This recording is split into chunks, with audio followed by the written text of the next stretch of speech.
My dear students, LCM का कुछ examples हम करेंगे अभी। एलसीएम का जो रूल्स है आपको मैंने एक्सप्लेन किया है। उम्मीद करती हूँ कि आपको समझ में आया होगा, तो ये सम्स हम आसानी से कर पाएंगे। ठीक है, फाइंड द एलसीएम। पहला क्वेश्चन मैंने दिया है 9 और 3। 9 और 3 का एलसीएम फाइंड आउट करना है। तो ये एलसीएम फाइंड आउट करने के लिए हमें पहले क्या करना होगा, चेक करना होगा कि छोटे नंबर के टेबल में बड़ा नंबर आता है या नहीं। छोटे नंबर के टेबल में बड़ा नंबर आता है या नहीं चेक करना पड़ेगा। छोटा नंबर यहाँ पे 3 है और बड़ा नंबर 9 है। 3 के टेबल में 9 आता है या नहीं। 3 1 जा 3, 3 2 जा 6, 3 3 जा 9। तो ये पहला कंडीशन है, केस नंबर फर्स्ट है, क्योंकि ये छोटे नंबर के टेबल में बड़ा नंबर आता है। तो इस केस में हम क्या करेंगे, बड़े वाले नंबर को एलसीएम लेंगे। देयरफॉर डायरेक्ट आंसर करेंगे, कोई स्टेप्स कुछ नहीं है। LCM of 9 and 3 is equal to बड़ा जो नंबर था that is the LCM 9। LCM बन गया इसका 9। अब सेकेंड क्वेश्चन मैंने दिया है 11 और 10 का। यहां पर भी आप वही चेक करोगे कि छोटे नंबर के टेबल में बड़ा नंबर आता है या नहीं आता। छोटा नंबर यहाँ पे 10 है, बड़ा नंबर 11 है। 10 के टेबल में 11 आता है या नहीं, नहीं आता, क्योंकि 10 1 सा 10, 10 2 सा 20 होता है। 11 नहीं आता उसके टेबल में, तो वो फर्स्ट केस का नहीं है ये नंबर। तो हम बड़े वाले जो 11 नंबर है, 11 को हम एलसीएम मान नहीं सकते। एलसीएम नहीं, 11 एलसीएम उसका नहीं है। तो फिर हमारा सेकेंड केस के लिए हम जाते हैं कि दोनों जो नंबर है, ये 11 और ये 10, ये दोनों नंबर का कोई कॉमन फैक्टर है कि नहीं। कॉमन फैक्टर मतलब दोनों कोई सेम टेबल में जाता है कि नहीं। दोनों 1 के टेबल में तो जाता है, उसके अलावा 2 के टेबल में सिर्फ ए जाता है, ये नहीं जाता। 3 में कोई नहीं जाता, मतलब दोनों सेम टेबल में नहीं जाता है। 11 जाएगा 11 के टेबल में, 10 जाएगा 2 5 और 10 के टेबल में। सेम टेबल में कोई नहीं जाता, दोनों का कोई कॉमन फैक्टर्स नहीं है। तो हम क्या करेंगे एलसीएम के लिए, इन दोनों को इंटू करेंगे। 11 और 10 को इंटू करेंगे। 11 10 सा कितना हुआ, 110। LCM of 11 and 10 equals 110। तो इस तरह हमें ये वाला 11 और 10 का एलसीएम मिल गया, वो भी बिना कोई एक्स्ट्रा कैलकुलेशन के या मल्टीपल वगैरह फाइंड आउट किए बिना। हमारा नेक्स्ट क्वेश्चन है 9 और 7।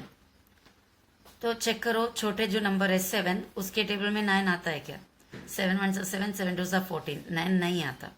तो फर्स्ट केस को नहीं अप्लाई कर सकते हैं हम। सेकेंड केस चेक करते हैं, ये दोनों नंबर है 9 और 7, ये दोनों कोई सेम टेबल में जाता है या नहीं, यानी दोनों का कोई कॉमन फैक्टर है या नहीं। दोनों का कोई भी कॉमन फैक्टर नहीं है। जब दोनों का कोई कॉमन फैक्टर नहीं है तो हम क्या करेंगे, दोनों को इंटू करेंगे। 9 और 7 को इंटू करेंगे तो हमें एलसीएम मिल जाएगा। तो LCM of 9 and 7 is equal to 9 7 जा 63। ये मिल गया उसका एलसीएम। ओके, अभी फोर्थ क्वेश्चन 3 और 6 है। यहां पर भी आप वही फर्स्ट केस का पहले चेक करो, छोटे नंबर के टेबल में बड़ा नंबर आता है या नहीं। छोटा 3 के टेबल काउंट करो, 3 1 सा 3, 3 2 सा 6, बड़ा नंबर आया, तो इसका मतलब बड़ा वाला एलसीएम है। LCM of 3 and 6 is equal to, उसमें से बड़ा है 6 इज द एलसीएम। नेक्स्ट हमारा 11 और 3 है। ओके, 11 और 3 का एलसीएम फाइंड आउट करना है। तो फर्स्ट केस हम देखेंगे,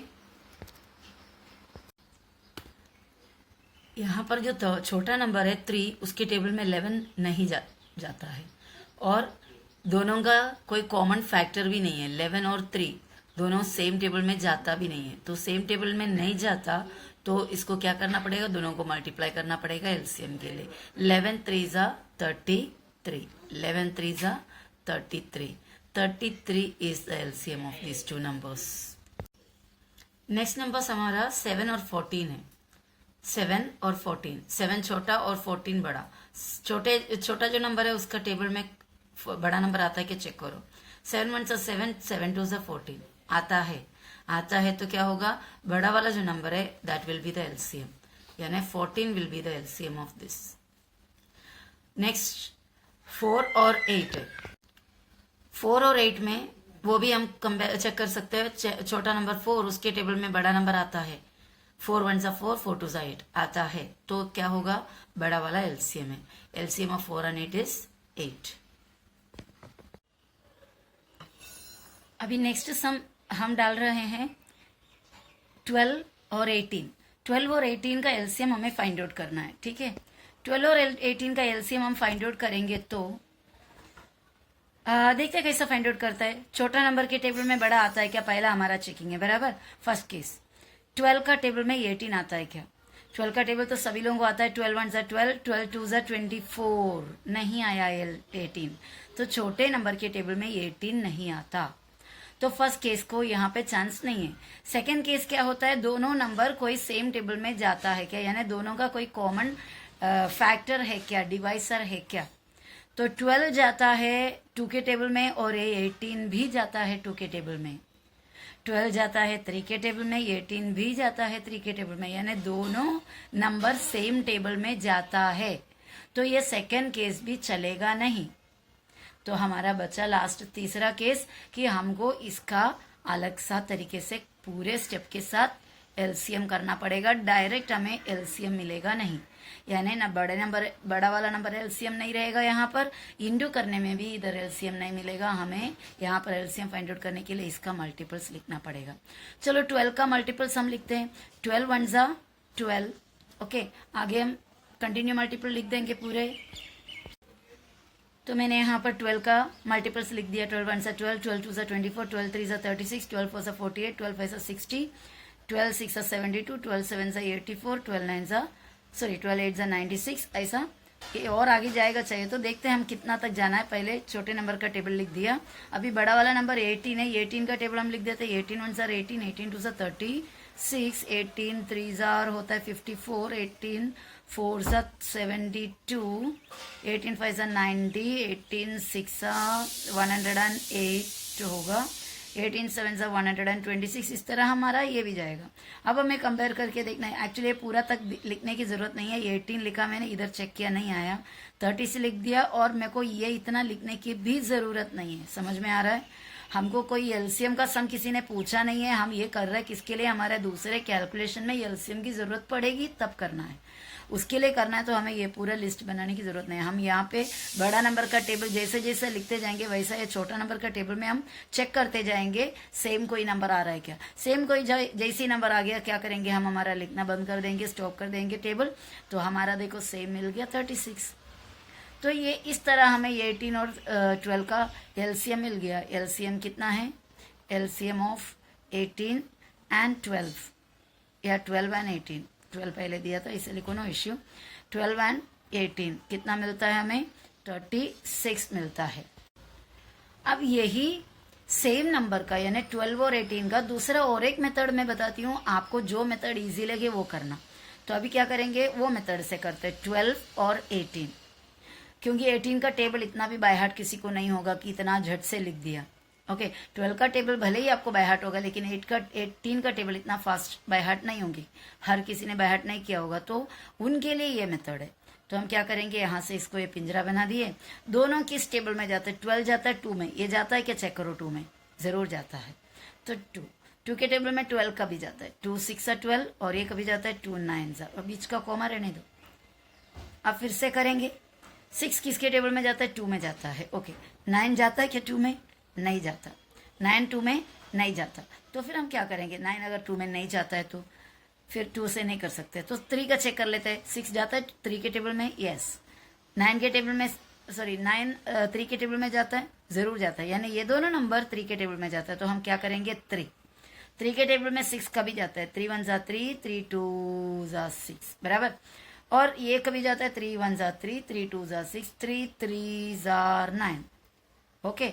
अब हमारा वापस से करना है हमें 2 और 3, हम जानते हैं 2 एक प्राइम नंबर है, मैंने आपको शायद पहले भी बोला, प्राइम नंबर मतलब दूसरा कोई टेबल में नहीं जाता है, सिर्फ और सिर्फ 1 और खुद के टेबल में जाते हैं। खुद के टेबल में सिर्फ जाने वाले नंबर्स को प्राइम नंबर कहते हैं। 1 के टेबल में तो सब जाता है, वो ध्यान देना। 1 के अलावा सिर्फ खुद के टेबल में जाने वाले नंबर्स को प्राइम नंबर कहते हैं। तो 2 सिर्फ और सिर्फ खुद के टेबल में 2 के टेबल में जाता है। 3 भी प्राइम नंबर है क्योंकि वो भी सिर्फ और सिर्फ 3 के टेबल में जाता है। 3 1 3 आता है और ये 2 1 2, ये दोनों एक कोई सेम टेबल में नहीं जाता।